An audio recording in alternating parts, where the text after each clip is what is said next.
What do you want, Forrest? You divorced me for your television show. I want a divorce. You are gonna die alone! You were very largely responsible for killing my father in outer space. No! Jack! No. You slept with me with a drug-resistant form of gonorrhea. You showed me a photo of your engorged, deformed penis. Okay. I don't think that belongs on this list. You have vanished for months at a time. Without telling us where you were, we could only assume that you were dead. I'm gonna die! You're gonna die too! And then you got charged with murder. You're But listen, crazy. listen. Am I curious about what reviews Forrest MacNeil will do in the future? Of course. I'm ready! If it was me, I wouldn't do it. Well, it isn't you, and I do whatever is asked of me, no matter what that is. No, I don't even understand this. I mean, would anybody even do this to me? I'll make an appointment. There's a 10% chance that I won't see you again. I hope you feel that I've been as good a boss.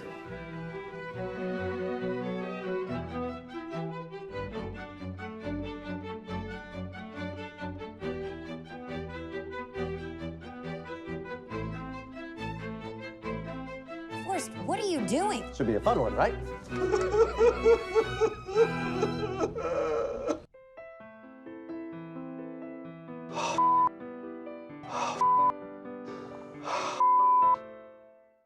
Thanks, everybody. Give it up one more time for Hello. Anthony.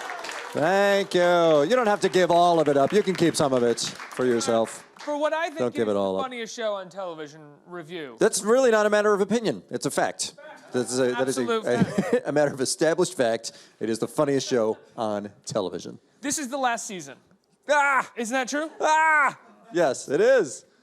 Are you ready to say, I mean, you've already finished it, so again, how did it feel saying goodbye to Forrest MacNeil? Terrible. No, Outside of just the fact that you don't have a show, but I mean, just for the sake of it was good to have a you job. can't play Yeah, this that's character true. anymore. I mean, No, I know. I haven't really processed that fully yet. I feel like I might play this character again under a different name on a different show. But when we were in the process of ending the show in the writing room and all that, it seemed fun. It was really fun to come up with how the show is going to end and to execute it. But when we were actually shooting it, and so many days on the set, we're like, well, this is, we're saying goodbye to James Urbaniak. That is a picture rack, and like it kept happening. Every single character got a final goodbye and a big round of applause. and it's such a small group of people who really work on the show, right? Jeffrey Blitz directs every episode of the show. I'd imagine you have the same crew all the time, and it's a small cast of actors. So I'd imagine more than most projects, it feels a little bit like a sort of family departing. Yes, it's an odd family. It's a family that gets together like for a few weeks every year. But but it was a bummer to say. It was a bummer. All of those goodbyes were bummers. But now I'm back to, I think I'm going through the process again because I'm so excited about these episodes that we made. And I'm so excited to be talking about them and sharing them with people. But when the final one airs, I'm probably going to be like, ugh. So when you get the word that it's going to be the final season, or I don't know if you guys pitched it to be the final season, I'm not sure what the process was there. Yeah. Did you already know where you wanted to take Forrest? Did you guys have a vision, or did you guys get into the writer's room and be like, what is the best way to end Forrest? I mean, I haven't seen it yet. I'm imagining that Forrest dies. I just don't think there's anything that could happen. You're free to imagine whatever you like. I'd be crazy to tell you if you're right or wrong. It'd be crazy to me that he somehow is able to walk off into the sunset healthy. It's like, well, he hasn't been healthy for a long time, so we can rule that out. Yeah, you know what happened actually? In our second season, I don't want to give away too much, but we were having so many conversations about who Forrest is, what he wants, how the other people in his world would react to him realistically. We were really deep in those conversations. And at some point, Jeff Blitz came to me while we were shooting. We happened to be shooting in a sex shop that day. And he came to me and he said, I have an idea for how review should end. Whenever it ends, I think I know how it should end. And he told it to me, and I loved it so much that after the second season aired and Comedy Central was kind of like, yes, this is as you said, the funniest show on television. It's a fact. They accepted it. And Merriam-Webster's printed it somewhere. it's right there. Yeah. Yeah, listen, and that's, they have to deal with that because they make a lot of television shows, and this is the best one. No, they recognize that our show was incredibly critically acclaimed. And Comedy Central, they're always telling me how proud they are of our show. I believe them. But, the ratings are what the ratings are. And so it was like, let's give it a proper send-off. Let's do that. And I said, great, because I know exactly how we want to end it. Now, when we got into the writer's room and we're working toward that ending, because we have all these writers in there who are so great at like just poking at things, kicking the tires, trying out different ideas, that ending that Jeff pitched ended up changing a little bit, but in a really fun and exciting way. It ended up going like, I have a great idea. Oh, I have an idea to make that idea even crazier. So now, the wonderful thing about review is that you're always able to tie everything together in the sense that, like, when he goes to review something, it drastically affects his personal life, and that constantly has a ripple effect throughout the seasons. But I also do think, when I was watching the new episodes the other day, that review could just be a standalone episode by episode show where he reviews things and things go badly, and then you move on, because it's all the small stories themselves are also really, really funny. Oh, thank you. Yeah, Did you ever think about just kind of abandoning the serialized aspect of the show? I mean, it's a brilliant serialized show, but did you ever think about abandoning that? Because the stories themselves are so great. Just each time he has to review something. We did, it's based on an Australian series. In Australia, they did it for a couple of seasons, and they carried some things through. Like, for instance, in their version, their main character did divorce his wife for the show, and then they did continue to be divorced in later episodes. But that was, I think, kind of the only life condition that they really kind of hung on to. So we really loved that they did that and decided to really turn up the volume on that and to kind of make the show all about that. Like, let's just say, if this is a guy who is immersing himself in life experiences to review them for his dumb show, those experiences are going to be cumulative and pile up on him, and you can't just shed it. You did it. It has consequences. We like the idea of consequences for Forrest. So, no, it was kind of baked in originally. But there are actually some episodes in season 1 that don't tie all that strongly into the larger plot. I think the episode where Forrest gets married to Maria Thayer is one. There's another episode. There's an odd episode which has the get rich quick piece in it and revenge. There are some that exist on their own, but actually, as we went into season 2 and certainly into season 3, we said, like, no more of those. Let's have it all feel like it is working together, going in the same direction. Now, you said that you guys had a lot of conversations during season 2 about who Forrest is and what does he want. What did you come up with in terms of what does he want? Well, we feel like Forrest is a guy on a really hugely important mission, but he's incredibly rules-oriented. Somebody said that he seems OCD, and yeah, he does wear the same exact clothes every day, which is a warning. But no, he's. But yeah, we just thought of him as a person who. He's on an incredibly important mission that he believes he is uniquely qualified to carry out. Does he have a kind of Freudian death fetish, though? I wonder, like, he's insanely self-destructive, and he always feels like, even if he has this rule and he thinks he's doing something for the betterment, what he's always generally doing is spiraling closer and closer towards just death. Yeah. Like, his own and other people's. I know, yeah. Season 2 was really, there was so much death in season 2. We realized that in the writer's room at some point. This is a real theme, which is why season 2 kind of ended the way that it did because we didn't necessarily know if we would ever get to make any more. So we were kind of like, it's a cliffhanger, or it's the death of the main character,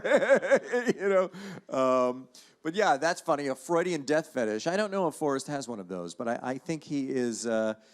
He's not fearless. He's often very, very afraid, but he's just willing to do anything and doesn't really. It's not the consequences of his actions for himself and for others is secondary to the incredible rewards of doing this work. Has there been anything that you guys pitched that you were like, we can't have him review that, or we just can't do that? Like, it's just too much. Yeah, there have been over the years. Well, there was one, the famous Rejected sketch that we did was, and I love it. And actually, well, I'll tell you this in a minute. But it was a review of Going Off the Grid, which sounds fine, right? Have I told you about this before? No, but even if you had, I'm going to love it. Yeah. So he's supposed to go off the grid, and he just goes out into the desert to the point where his GPS no longer gets a signal. He's just like, I'm gone. I can't. My phone doesn't work here. I am gone. And he lives by himself in the desert for a little while, and then he stumbles upon a colony of people living in the desert. And they happen to all be men, and he just sort of mixes in with them and whatever, and they are like, you know, we all just decided that we needed to separate ourselves from society. We weren't living well in society, and society didn't care for us, and here we are, we're out here, and we're doing it for ourselves. And he's loving this little community, so much so that he feels the need to go back into town and get his son and bring his son out here, at which point he realizes this is a self-exiled community of pedophiles who have realized they live to need apart from society because they cannot manage to live there. And of course, things go horrifically awry. He has brought a 14-year-old boy into an encampment of pedophiles. Did you shoot That this, or ain't did you gonna guys go great. write it and then realize it was... No, we wrote it, and we put it in the episode, and we sent it to Comedy Central, and they were like, no. They were so disappointed because they loved the idea of going off the grid. And they were like, why did you have to take it to a pedophile camp? It's good to know where the line is for networks, right? That is good to know, yes. Yeah. Go into Todd Salon's world. You have to stay back. Can't go all the way there. I think it might have been the number of pedophiles that they objected to. You can't have, like, 30 is too many.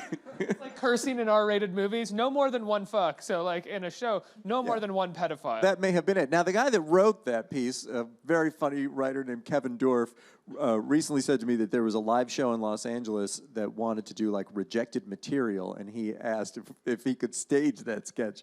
And they did. They staged it, and I didn't see it, but he said that it was wonderful and very well received. He's great. He plays the racist that you That's hang right. out with. Yes. So, rewatching that, was that the first or the second season? First season. First season. Second episode of the first season. Rewatching that, I rewatched that today, and there's this whole moment where you say, well, you like Hitler. And he said, oh, I liked Hitler before he got into all that Obama stuff. Yeah.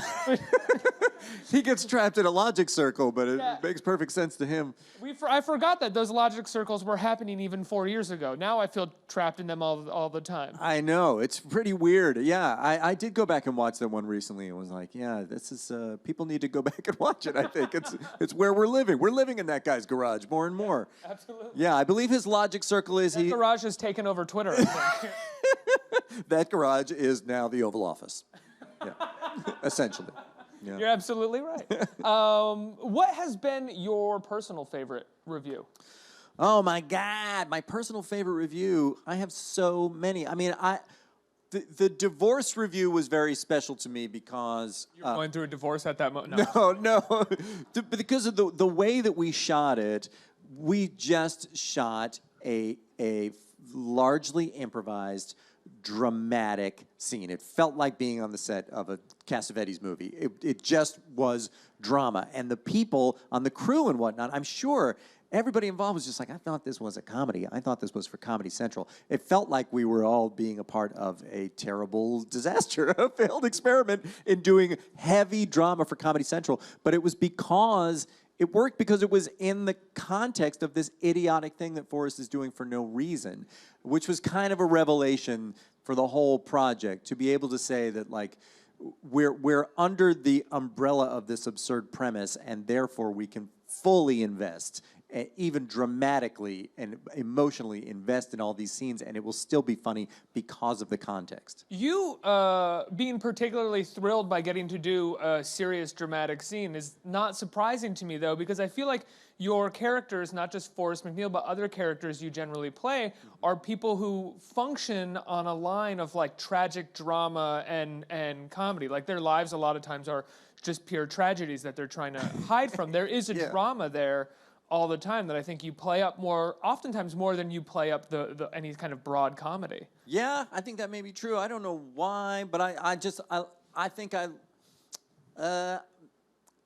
weirdly, everybody always talks about Andy Kaufman, and I will too. I'll join the club. That Andy Kaufman was a guy who got so fully committed and so fully into everything he was doing, and he was a hero of mine. And so I have always wanted to be as committed and as invested in everything I'm doing as he is, and I think maybe that has something to do with it. Like, well, there's something about taking a bit so far Yeah. to the point where suddenly it's not funny anymore, and it's kind of a tragedy. yes, and also to ask, like, what is this character's emotional reality of this moment, you know? And it's going to be funny because of the context, but the emotional reality might not, might be kind of real. We're going to get real, you know. Have you ever auditioned for a drama or tried to go out for a regular drama? Maybe, I don't remember. Yeah, I think maybe once or twice. How'd it go? No, I'm not great. No, I don't know. Yeah, Is that something that you're interested in doing or would want to do? Yeah, absolutely, yeah. And I think like most good dramas are pretty funny too. You know what I mean? Like, so. Manchester by the Sea this past year is a very funny movie. Is it? Yeah, absolutely. I haven't seen it. 100%. I haven't seen it. But like Breaking Bad, I used to say like Breaking Bad is as funny as I need a comedy to be. Quite frankly, it's like a funny show. So yes, I think I would love to do a show that is drama with humor. That'd be great. So you guys finished the second season essentially with you and James Urbaniak, right? Falling off the bridge. Yes. Right. And then you get the call for the third season. How do you set that up? What was it like in the writers' room on the first day? Oh wow! Well, on the first day, it was because we knew where we wanted to end up, or we believed we did. We ended up ending up someplace different, but we had a finish line in mind. So it was a weird mix. I would say that we had 2 weeks in our writers' room of everybody there throwing out ideas, and the first week was a very crazy kind of everybody just pitch out your favorite stuff, and it pretty soon got to the point where it's like, we don't have time to do all this if we want to get to that finish line. And so the second week was more about like, okay, let's focus on telling a concise, focused story that gets us from A to B or Z, and everything that we're going to do is going to be aimed toward getting us there. So we had to say no to a lot of crazy fun stuff, but that was the task. Is it difficult to sort of focus on a concise story while at the same time you're sort of throwing external curveballs at the character all the time? Like you're trying to maintain this internal storyline while at the same time he has to review this crazy thing and this crazy thing. Well, yes, except that we are... The reviews come from the internal, like, oh, if we need him to get to this place, maybe he reviews this thing and that gets him there? Yes, exactly, yeah. Yeah, the reviews serve the story that we're telling more... And that started probably in the second season? Exactly, yeah. Not always, because some of the time we'll kind of know, like, this is going to happen in this episode, which is going to feed into this in this episode, and so we know we want to do this, we know we want to have his house burned down, we know we want to have him lose another girlfriend tragically, like we know we want to do those things, but in the meantime, we also at this point like let's put in a weighty one here. Let's have him, let's put in we need a high energy one, a short high energy one here, and so we just kind of sometimes we'll pick some that aren't necessarily being picked because they advance the story, but mostly they do. Have you had a moment since the show finished shooting or since you guys finished writing where you were like, oh, I should have had him review that? Oh, that's a good question. I don't think so.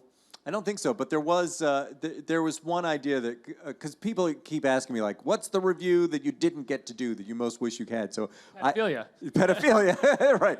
No, but I asked the Blitz brothers, Jeffrey Blitz and Andy Blitz, I was like, what? Can you guys remember any that we had in the room that we really were about to do but didn't?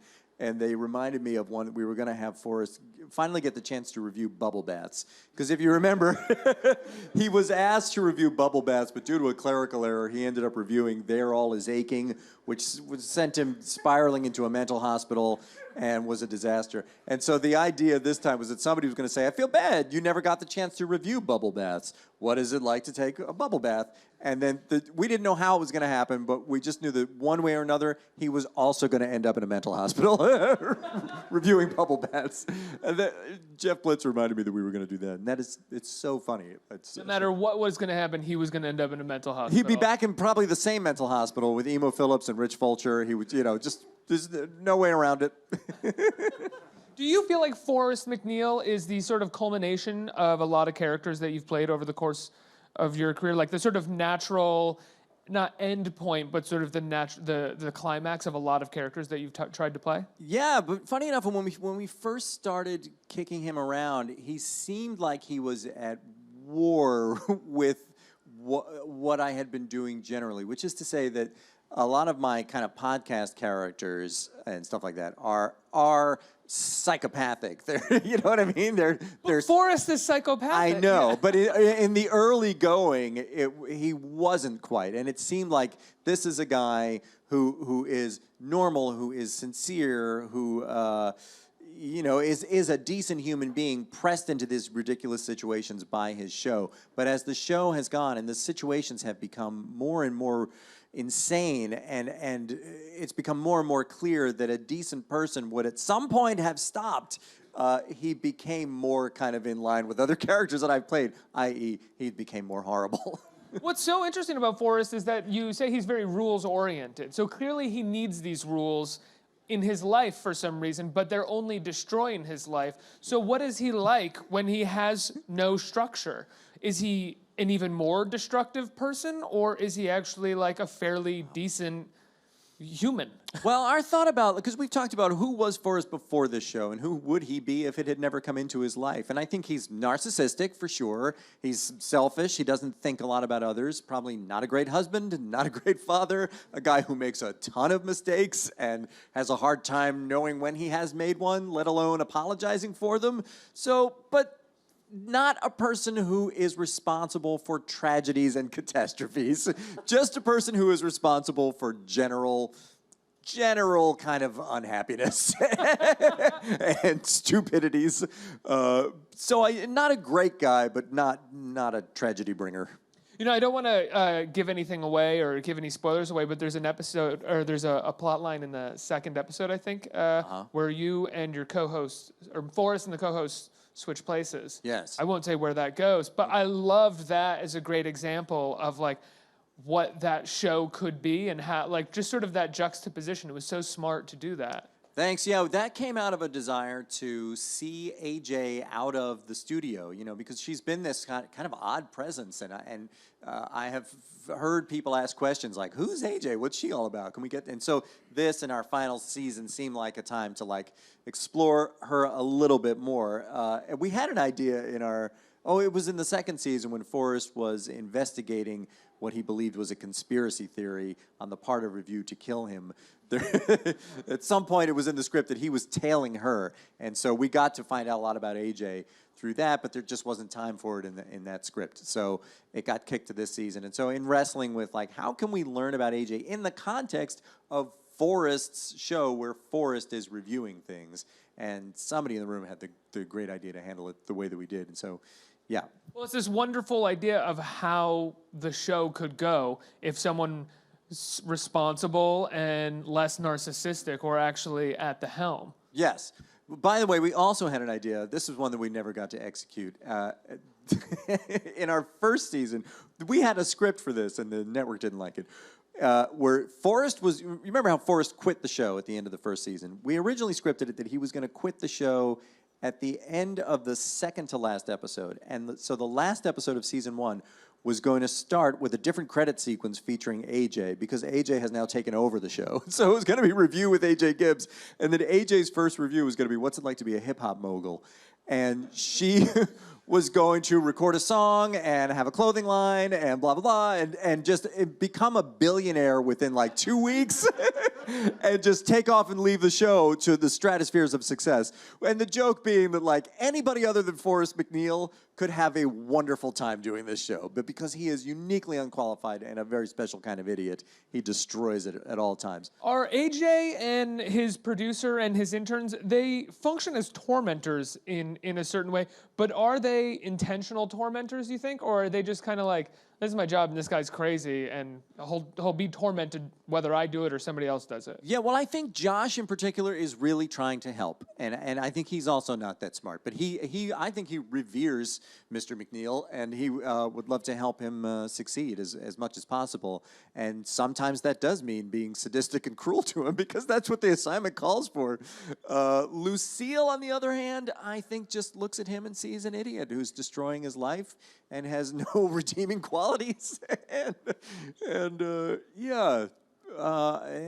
I think Tina is a little bit more, she does have a little sadism to her. She doesn't really care about Forrest. Because I think it's rational, if this guy were in your life and doing these things, to look at him and kind of go, I don't care what happens to him. You know, he's an idiot. Let's hear some questions from the audience. Who has it right here? Hey, I Hi. love your vest. Thank you. And I wanted to ask you if you remember the first time you met James Urbaniak or how you know him. Oh, that's a great question. So James Urbaniak, I went to see a show in Manhattan at the West Beth Theater down on Bank Street. I don't know if that's still here. And it was a weekly soap opera parody that was being put on by a very experimental theater group, and it was an insane show. It was crazy, and James Urbaniak was in it. And that would have been like 1995 or 96. And he made a real impression on me. I thought he was amazing in that, and it was a crazy show. And then right around the time that he was cast in Henry Fool, right? That Hal Hartley film that he was in. That's where I first saw. Oh, really? James Urbaniak, yeah. I didn't see that, and I also know, I believe he did a big one-man show. He did some major one-man show in New York, but I also did not see that. The next time I saw him was in Crumb, where he played, no, it wasn't Crumb, it was American Splendor, where he played R. Crumb. And he was so good in that. He's so good as R. Crumb in American Splendor. And so when we were looking for this like malevolent producer character, I thought of him. And I guess maybe at that point we had been traveling in some of the same circles in LA too. But yeah. Next question. Thank you. So going back to your podcast characters, Yeah.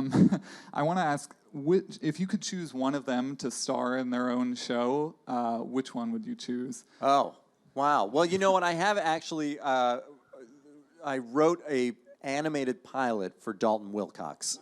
So that is, I have that, and I don't know if it'll ever see the light of day. But I think Dalton Wilcox and the world of cowboy poetry and slaughtering suspected vampires is a definite a world to explore. How would you describe Dalton Wilcox for those who are unfamiliar? Yeah, so Dalton Wilcox is a cowboy poet. Cowboy poetry is a real thing. It's cowboys doing poetry, and so he's just that. But he also is a person who believes that he is plagued by vampires and pursued by vampires. Alex Jones. Yeah, he believes he has to defend himself against vampires, and anytime somebody gives him a hassle, he's pretty sure that person is a vampire, and he takes necessary measures, and he has also come to believe that mummies are after him, and creatures from the Black Lagoon, and Frankensteins.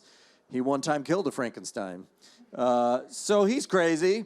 And he refers to himself as the poet laureate of the West. He's written a book called You Must Buy Your Wife at Least as Much Jewelry as You Buy Your Horse, and other poems and observations, humorous and otherwise, from a life on the range. So that's who Dalton Wilcox is. I think we have time for one more question right there. Hello. I was wondering, when you're playing Forrest, how hard is it for you in your day-to-day life to not put star ratings on things? And also, just your L. Ron Hubbard was my favorite podcast thing, like, ever. Oh, thank you so much. That was so much fun to do. But no, I don't rate things in my everyday life. As a matter of fact, I have a stormy relationship with Yelp, but I have to stay away from it. But Did you get addicted to Yelp for a little while? I get too into it. Yeah, I can't. I shouldn't do Yelp anymore. I had a moment today where Yelp came up on my phone because I was looking at a restaurant, and I literally thought to myself, what is this? This is useless. Who uses this thing? You're unfortunately addicted to it. It sounds Oh, like. has everybody else moved on from Yelp? I think so. Oh, I didn't realize that. Good, that'll help me. But the L. Ron Hubbard podcast, yeah, that's, man, oh man, because Paul Tompkins did this podcast called the Dead Authors Podcast, where he interviews he, as H.G. Wells, is it? Am I wrong? Yeah. Interviews dead authors, and he sends out a list to prospective cast members of that with authors that he suggested you can do.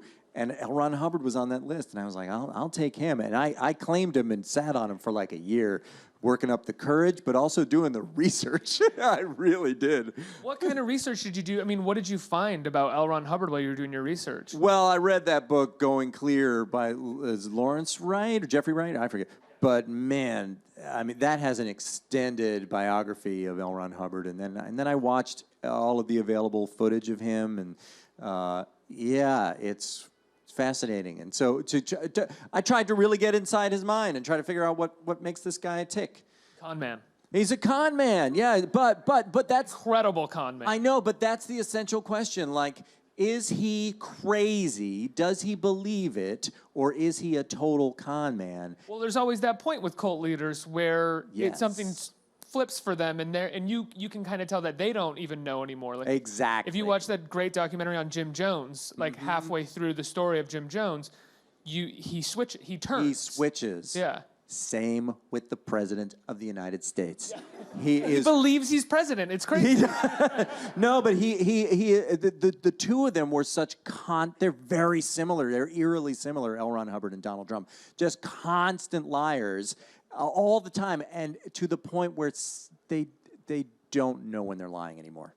If you've said, did you watch The Master when you're doing it? Like Philip Yes, Seymour Hoffman? I watched The Master, And yeah. he's not playing L. Ron Hubbard, but he has these great moments where he's telling a story or giving someone advice, and he's so good at presenting confident bullshit. Yes. And it's the great Donald Trump does it as well, and I think L. Ron Hubbard does it, which is you're watching them, it's like you are so full of shit, but you are presenting this with so much confidence. Yes. People can't help but buy it. They can't help but buy it and be charmed by it and want to believe it.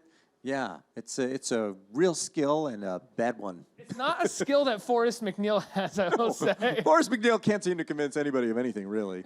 No, that's true. He is not persuasive. Andy Daly, review. Its final season premieres tonight on Comedy Central. Really? Right? That's what we're here for. That's 10 o'clock, 9 Central on Comedy Central? 10, 9 Central. Wow. Comedy Central. Yeah. That's confusing. I got confused. I got lost. Final season of review tonight. Andy Daly, everybody. Andy, thank you so much for being here.